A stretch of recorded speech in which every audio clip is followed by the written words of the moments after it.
بسم الله الرحمن الرحيم.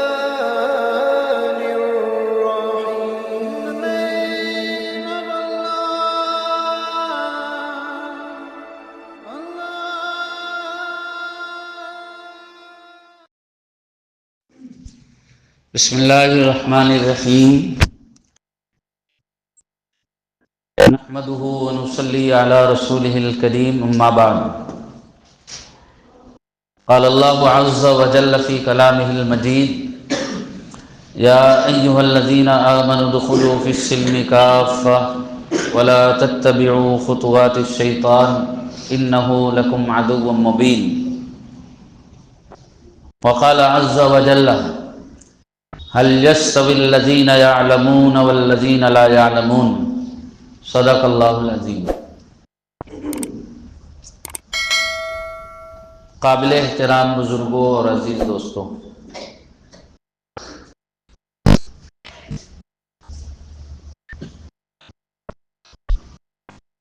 دعوت و تبلیغ کے حلقے میں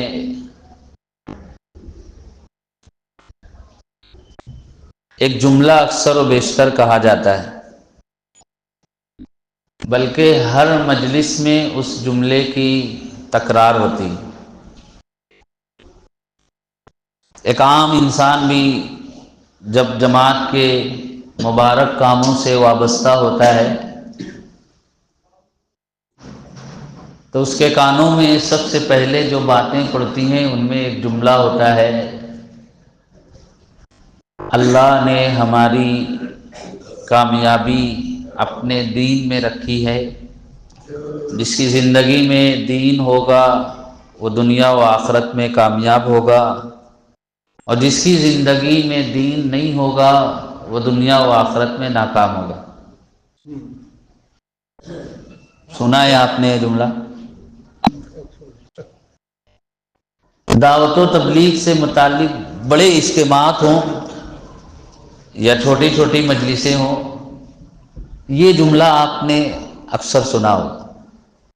یہ جملہ از اول تا آخر 100% درست تو ہے، سچا ہے. اللہ نے ساری خیر اور برکتیں اپنے دین سے وابستہ رکھی. ساری کامیابیاں اور بھلائیاں اللہ نے اسلام میں پوشیدہ رکھی.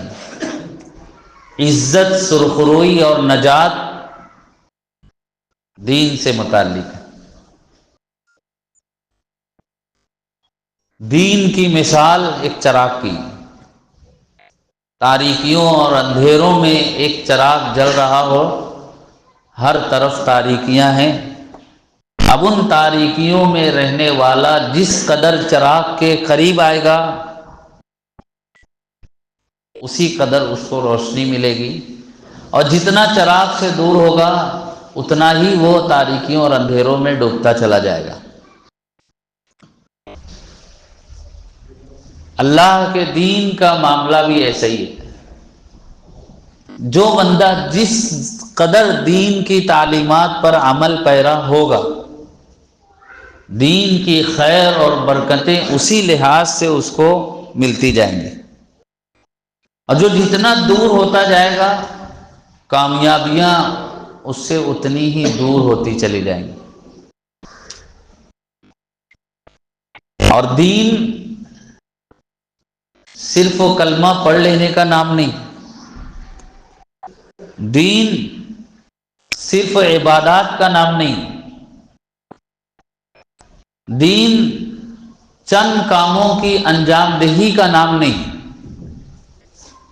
جیسا موجودہ زمانے میں مسلمانوں نے غیر مسلموں کے سامنے دین کا ایک محدود تصور پیش کیا ہے. ملی جلی آبادی میں جہاں مسلمان بھی ہوں، برادران وطن بھی ہوں، تو برادران وطن اگر اسلام کو جاننا چاہیں تو وہ کیا کریں گے؟ عصر بعد کتابی تعلیم میں آ کر شریک ہوں گے، کہ درس قرآن میں آ کر بیٹھیں گے کہ دیکھیں قرآن میں کیا ہے، اسلام کو جاننا ہے. ایسا تو ہوگا نہیں۔ برادران وطن اگر اسلام کو جاننا چاہیں گے تو وہ مسلمانوں کا عمل دیکھیں گے، ان کے طرز زندگی کا مشاہدہ کریں گے، اور پھر مسلمانوں کو جو کرتا ہوا دیکھیں گے وہ سمجھیں گے کہ یہی اسلام ہے۔ ہم لوگ بھی اگر ہندو مذہب کو جاننا چاہیں تو ہم لوگ کیا کریں گے؟ ان کی مذہبی کتابیں جا کر نہیں پڑھیں گے، ہم دیکھتے ہیں کہ وہ کیا کر رہے ہیں، وہ بت پرستی کر رہے ہیں، شادی بیاہ کے موقع پر وہ آگ کے گرد پھیرا لے رہے ہیں، کوئی ان میں مر جائے تو اس کی چیتا کو آگ لگا رہے ہیں، تو ہم لوگ یہی سمجھتے ہیں کہ ہندو مذہب کی تعلیمات یہی ہے۔ تو ٹھیک اسی طرح وہ جب مسلمانوں کا مشاہدہ کرتے ہیں، ان کے اعمال کا جائزہ لیتے ہیں، تو مسلمان جو کرتا ہوا نظر آئے گا وہ اسی کو اسلام سمجھیں گے کہ ہاں یہ اسلام ہے۔ اس لیے ہر مسلمان کی یہ ذمہ داری ہے کہ وہ اپنے اعمال سے اسلام کا صحیح تصور پیش کرے، اپنے طرز زندگی سے دوسروں کے سامنے اسلام کا صحیح تخیل پیش کرے کہ یہ اسلام ہے۔ وہ ایسا کوئی عمل نہ کرے کہ اس کو دیکھ کر لوگ اسلام کے اوپر انگلی اٹھائیں۔ جیسے طلاق سے متعلق اسلام کی تعلیم کیا ہے؟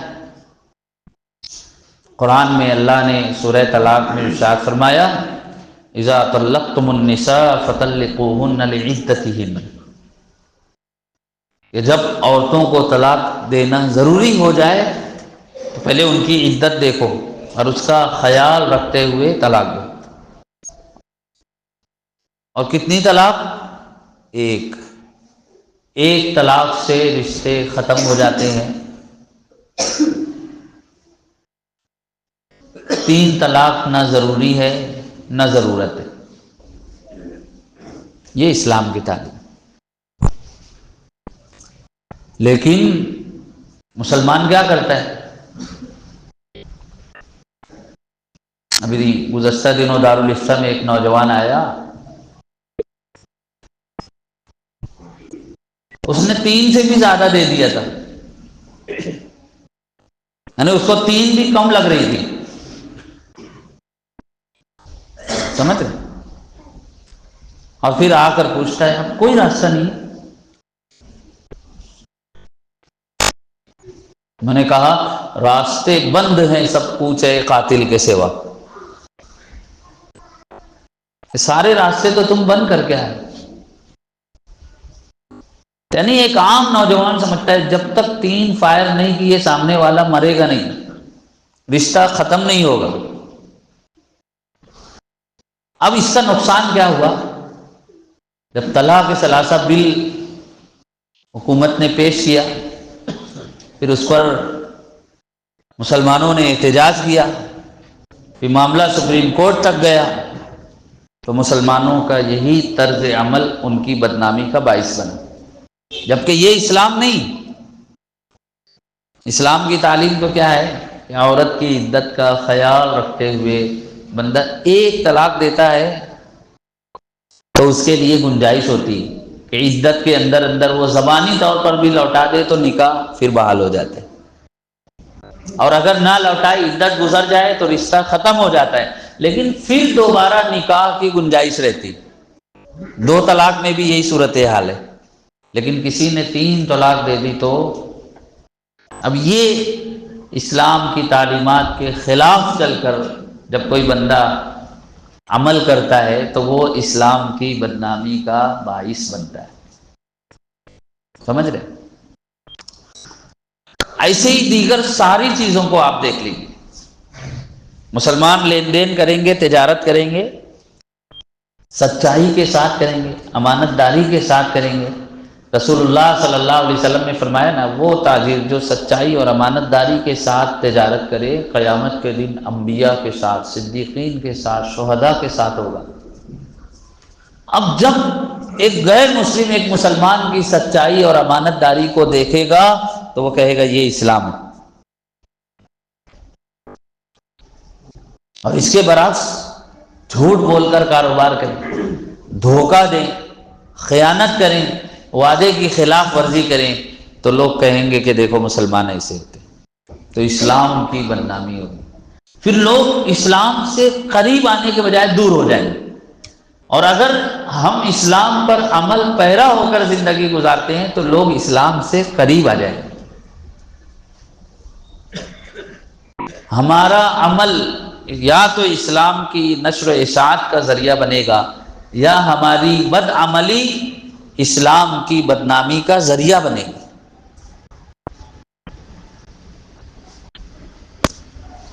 اور اس کے علاوہ ہمارا نیک عمل ہمارے لیے اجر و ثواب کے حصول کا ذریعہ بنے گا، اللہ کی رضامندی کا باعث بنے گا، اور ہماری بے عملی ہمیں دوزخ کے راستے پر لے جائے گی اور خدا کو ہم سے ناراض کر دے گی۔ اب سوال یہ ہے کہ کیسے ہمارے اعمال اچھے ہو جائیں، درست ہو جائیں، کیسے ہم لوگ اسلام کی صحیح تعلیمات پر عمل پیرا ہو جائیں، کس طرح ہم بے عملی اور بد عملی سے بچ جائیں؟ تو جواب یہ ہے کہ ہم دین کا علم حاصل کریں، اسلام کی بنیادی تعلیمات سے واقفیت حاصل کریں۔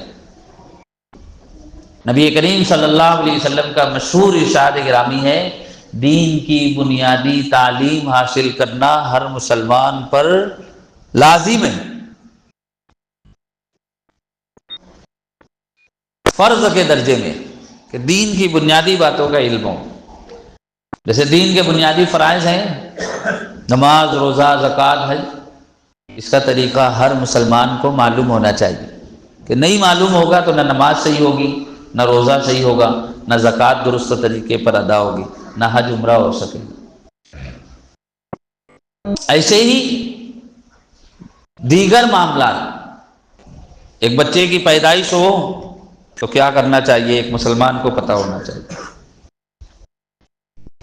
کسی کا انتقال ہو کیا کرنا چاہیے ایک مسلمان کے علم میں ہونا چاہیے، نکاح کا موقع ہو تو مسلمان کو پتہ ہونا چاہیے کہ نکاح کیسے ہوتا ہے، طلاق کا موقع ہو تو مسلمان کو پتہ ہونا چاہیے طلاق کا اسلامی نظام کیا ہے۔ اکثر و بیشتر مسلمان ہمارے اپنے شہر کے، وہ علاقے تو جانے دیجئے جہاں پر علماء کم ہوتے ہیں، جہاں مدارس کا نظام نہیں ہوتا، جہاں دعوت و تبلیغ کی اتنی محنت نہیں ہوتی، جہاں جہالت عام ہوتی ہے، جہاں برادران وطن کا غلبہ ہوتا ہے، جہاں نہ اتنے دینی پروگرام ہوتے ہیں، نہ درس قرآن کی مجلسیں ہوتی، وہ علاقے جانے دیجیے۔ ہمارے اپنے شہر کا حال، 500 سے زائد مسجدیں، 200 سے زائد مقامات پر درس قرآن ہوتا ہے، 250 سے 300 مسجدوں میں دعوت و تبلیغ کی محنت ہوتی ہے، اور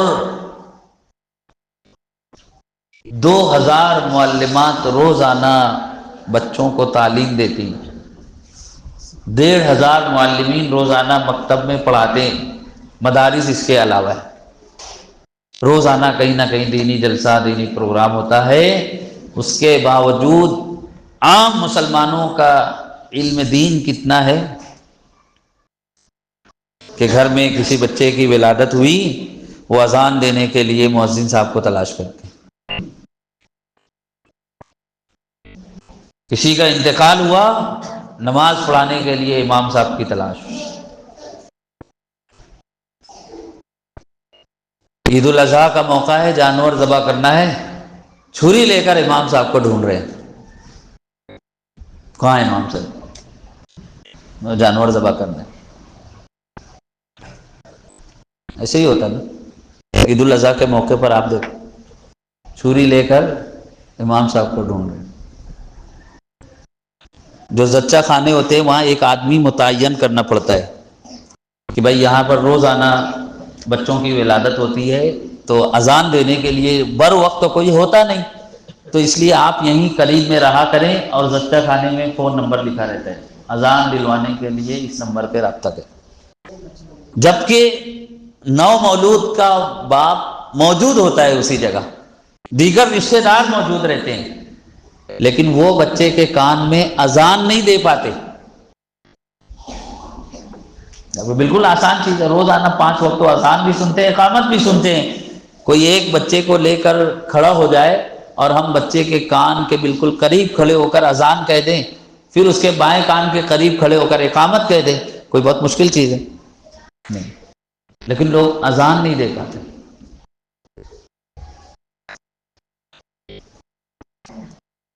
یہی حال نماز کا ہے، برسوں نماز پڑھتے ہیں، صحیح طریقے پر نماز نہیں پڑھ پاتے۔ کبھی ایسا موقع آ جائے، امام صاحب ہے نہیں تو سب ایک دوسرے کو دیکھتے ہیں، کوئی یہ نہیں کہتا کہ ہاں لاؤ میں اتنے دن سے نماز پڑھ رہا ہوں، میں پڑھا دیتا ہوں، اور اس یقین کے ساتھ وہ مصلی پر بڑھ جائے کہ اس کی بھی نماز ہو جائے، سب کی نماز ہو جائے۔ میں نے آپ کو بتایا تھا اس سے پہلے، کچھ لوگ سفر میں نکلے ماشاءاللہ نماز کے پابند تھے، نماز کا وقت ہوا تو ایک جگہ سڑک کے کنارے گاڑی روکی، چٹائی بچھائی اور نماز پڑھائی۔ نماز پوری ہو گئی، سلام کیسے پھیرا؟ السلام علیکم ورحمۃ اللہ، وعلیکم السلام ورحمۃ اللہ، دوسری طرف کا سلام، سمجھ رہے؟ ایک صاحب نے نماز پڑھائی، عصر کی نماز، بولے میں پڑھاؤں گا، چلو پڑھاؤ۔ پھر مغرب کا وقت ہوا، بولے اب نہیں پڑھاؤں گا، تو عصر والے امام صاحب مغرب کی نماز نہیں پڑھا رہے، کیوں؟ بولے وہ سری نماز تھی اس لیے میں نے پڑھا لی تھی، اب جہری نماز ہے تو نہیں پڑھاؤں گا، جہری میں تو سمجھ میں آئے گا کہ یہ کیا کیا عصر میں بھی پڑھ رہے تھے، سمجھ رہے؟ یہ دین کی بنیادی عبادت کے متعلق حال ہے۔ کسی کا انتقال ہو جائے، نہیں معلوم ہوتا لوگوں کو کیا کرنا ہے، کہ کسی کا انتقال کا وقت تو قریب ہے، اس کو کیسے لٹایا جائے، کیسے بیٹھایا جائے، کیسے کلمے کی تلقین کی جائے، جب اس کی روح نکل جائے تو کیسے اس کی آنکھ بند کر دینا ہے، اس کے دونوں انگوٹھوں کو ملا کر باندھ دینا ہے، پیروں کو، پیٹ پر کوئی وزنی چیز رکھ دینی ہے، منہ کھلا ہوا ہو تو سر اور تھوڑی کے نیچے سے ایک ڈوری باندھ دینی ہے، اس کو غسل کیسے دینا ہے، اس کو کفن کیسے پہنانا ہے، اور پھر اس کے لیے تو چلیے افراد متعین ہوتے ہیں، نماز جنازہ پڑھنے کے لیے لوگ جاتے ہیں تو نماز جنازہ کا طریقہ معلوم نہیں ہوتا، بعض لوگ چاروں تکبیر پہ رفع یدین کرتے ہیں، وہ سمجھتے ہیں کہ ہر تکبیر پر ہاتھ اٹھانا۔ شادی بیاہ کا موقع ہے، ابھی ہمارے شہر میں شادی بیاہ کی کثرت ہے، نہیں معلوم لوگوں کو نکاح کیسے ہوتا ہے، وکیل کس کو بنائیں، گواہ کس کی طرف سے ہوگا، بہت سارے افراد پوچھتے ہیں، یہ تو اچھی بات ہے کہ پوچھنے کا مزاج ہے، لیکن اسی کے ذریعے لوگوں کے علم کا اندازہ ہوتا ہے کہ نہیں پتا ہوتا گواہ کس کی طرف سے، وکیل کس کی طرف سے۔ اب لڑکی کا باپ موجود ہے، مجلس نکاح میں موجود ہے، وہ اس کا ولی ہے، تو کسی غیر محرم کو وکیل بنانے کی ضرورت کیا ہے؟ باپ، دادا، چچا، بھائی، بیٹا، بالترتیب سب لڑکی کے ولیوں میں شامل ہے، اولیاء میں ولی کا رشتہ مضبوط ہوتا ہے، وہ خود بچی کو اطلاع کر دے اور یہاں نکاح ہو جائے، نہ کسی کو وکیل بنانے کی ضرورت، اور نہ وکیل صاحب کے ساتھ مزید 2 لوگ کو بھیجنے کی ضرورت ہے۔ اب وہاں عورتوں کا مجمع ہوتا ہے، 3 بزرگ حضرات جا کے ہٹ تو بھائی، اب وہ پورا خواتین کے مجمع میں ہٹو بچو جا کر کرتے ہیں، پھر وہ بچی سے سب پوچھتے ہیں، بے پردگی بھی ہوتی ہے، اور مجلس نکاح میں جو افراد موجود ہے ان کا وقت بھی ضائع، ولی موجود ہے، وکیل بنانے کی ضرورت نہیں، لوگوں کو علم نہیں۔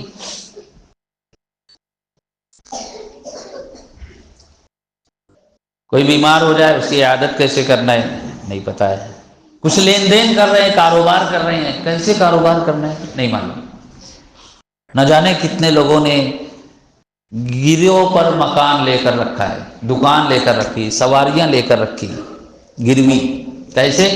سامنے والے کو پیسے کی ضرورت تھی، اس کو اٹھا کر دے دیا 5 لاکھ، اور ہمیں مکان کی ضرورت تھی تو اس کا مکان خالی تھا، جا کر اس میں رہنے لگ گئے۔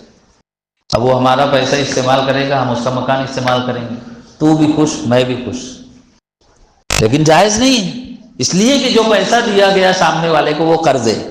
اب اس کے مکان میں ہم رہیں گے تو قرض پر نفع اٹھانا ہے، اور رسول اللہ صلی اللہ علیہ وسلم نے فرمایا قرض پر جو بھی نفع اٹھایا جائے گا وہ سود میں شامل ہو۔ امام اعظم ابو حنیفہ رحمۃ اللہ علیہ نے ایک آدمی کو قرض دیا۔ ایک دن ایک جگہ کھڑے ہوئے تھے سخت دھوپ میں، چلچلاتی دھوپ میں کسی کا انتظار کرتے ہوئے کھڑے تھے۔ قریب میں ایک مکان تھا، اس کی دیوار کا سایہ تھا، لیکن سایہ چھوڑ کر دھوپ میں کھڑے ہوئے۔ تو کسی نے کہا کہ امام صاحب آپ سائے میں آ جائیے، کیوں دھوپ میں کھڑے ہیں؟ کہنے لگے جس کا مکان ہے میں نے اس کو قرض دیا ہے، مجھے اندیشہ ہے کہ میں اگر اس کی دیوار کے سائے میں بھی کھڑا ہو جاؤں تو یہ بھی سود میں نہ شمار ہو جائے۔ تقویٰ کی بات تھی، لوگ کھلا ہوا سود لے رہے ہیں، سود دے رہے ہیں، لیکن شاید جانتے نہیں کہ یہ شریعت میں جائز نہیں۔ ہمارے اپنے شہر میں مشترکہ خاندانی نظام رائج ہے، ایک چھت کے نیچے پورا قبیلہ آباد رہتا ہے۔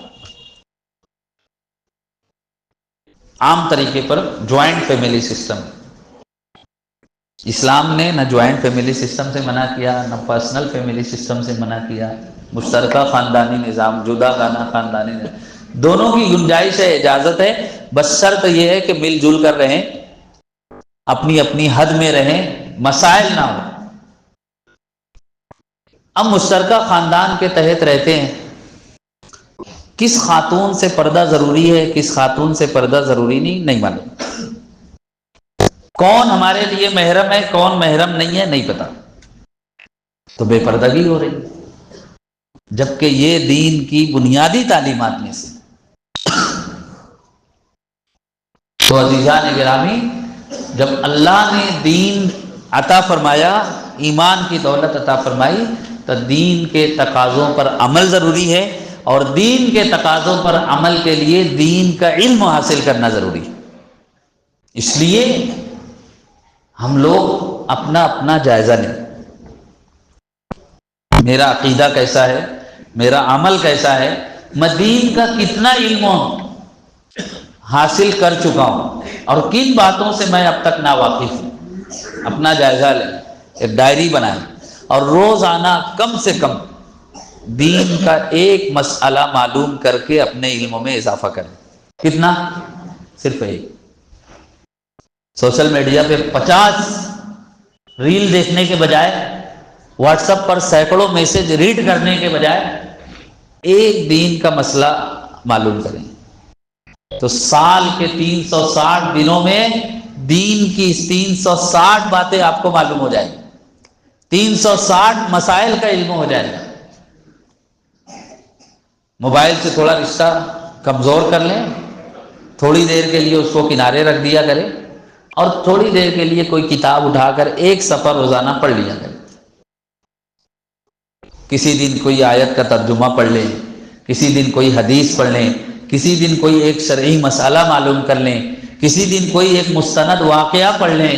دیکھیے دین کے علم میں کتنا اضافہ ہوگا، اور جب اضافہ ہوگا تو پھر اللہ عمل کے لحاظ سے بھی ترقی عطا فرمائے۔ یہ جتنی بے عملی نظر آتی ہے نا، یا بد عملی نظر آتی ہے، اس کی بہت بڑی وجہ علم دین سے جہالت اور ناواقفیت ہوتی ہے۔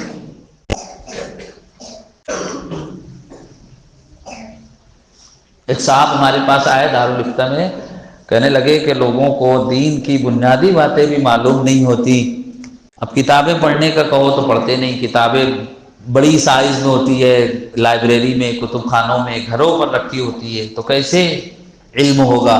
تو کہنے لگے میری خواہش ہے آپ ایک کتاب ایسی مرتب کر دیجئے جس میں دین کی موٹی موٹی بنیادی باتیں شامل ہیں۔ تو ان کی فکر اور تڑپ مجھے اچھی لگی، اور کہنے لگے پاکٹ سائز میں ایسی کتاب تیار کر دیجئے، اس کو جیب میں رکھ لیں، سفر میں، حضر میں، وہ ہر جگہ پاس میں ہو، کوئی بات پیش آئے بس اس کو کھول کر دیکھ لیں۔ جیسے بچے کی پیدائش ہوئی، پیدائش سے متعلق کیا دینی احکام ہیں، گھر میں کتاب رکھی ہے اٹھا کر دیکھ لی۔ کسی کا انتقال ہوا، کیا معاملات مسائل ہے دیکھ لیں۔ شادی بیاہ کا موقع ہے، دیکھ لیں۔ بیمار کی عیادت کیسے کرنی ہے، اس میں آداب لکھے ہوئے۔ نماز کیسے پڑھنی، روزہ کیسے رکھنا، زکوٰۃ کیسے ادا کرنی ہے۔ سال بھر میں مختلف عبادات آتی ہے، کبھی شب برات آتی ہے، کبھی 10 محرم الحرام آتا ہے، روزہ رکھنا ہے نہیں رکھنا ہے، رمضان المبارک آتا ہے، عید الفطر آتی ہے، عید الاضحیٰ آتے ہیں۔ یہ ساری نمازیں کیسے پڑھنی، استخارہ کیسے کرنا ہے، لین دین کیسے کرنا ہے۔ ہمارے ساتھ جو رشتہ دار گھر میں رہتے ہیں، ہمارے ماں باپ ہیں، شریک حیات ہے، ان کے کیا حقوق ہیں ہم پر، بچوں کے کیا حقوق ہیں، تربیت کیسے کرنی، تجارت کیسے کرنی۔ تو کہنے لگے کہ بس ہر ایک سے متعلق موٹی موٹی بنیادی باتیں، صفحے 2 صفحے پر، بہت زیادہ تفصیل نہیں۔ تو ان کی بات مجھے اچھی لگی اور پھر میں نے الحمدللہ اس پر عمل کیا۔ پھر میں نے ایک چھوٹی سی کتاب تیار کی، پیدائش سے موت تک۔ کل اس کا اجرا بھی ہوا اور اس میں تقریباً 35 سے 40 عنوانات سے متعلق میں نے صفحے 2 صفحے پر ساری باتیں درج کر دی۔ تو آپ کے لیے بھی یہ پیغام ہے۔ عمر ابن عبدالعزیز رحمۃ اللہ علیہ فرماتے تھے، قبر جیسا واعظ، کتاب جیسا مخلص اور تنہائی جیسا بے ضرر ساتھی کوئی نہیں۔ اس لیے اپنے آپ کو کتابوں سے جوڑیے،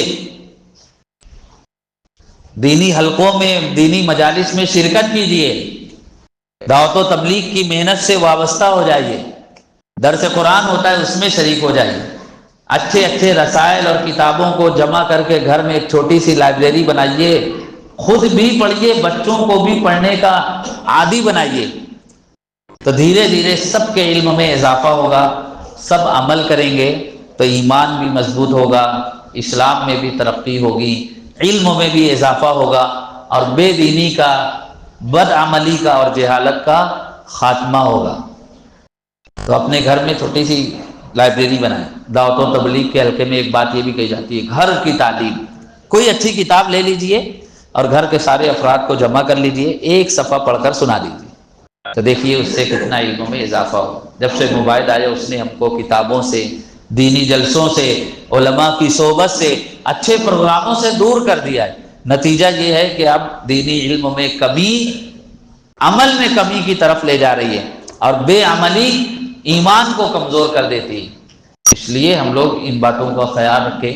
دل سے دعا کرتا ہوں اللہ تمام باتوں کو سمجھنے اور ان پر عمل کرنے کی توفیق بخشے۔ وما توفیق الا باللہ۔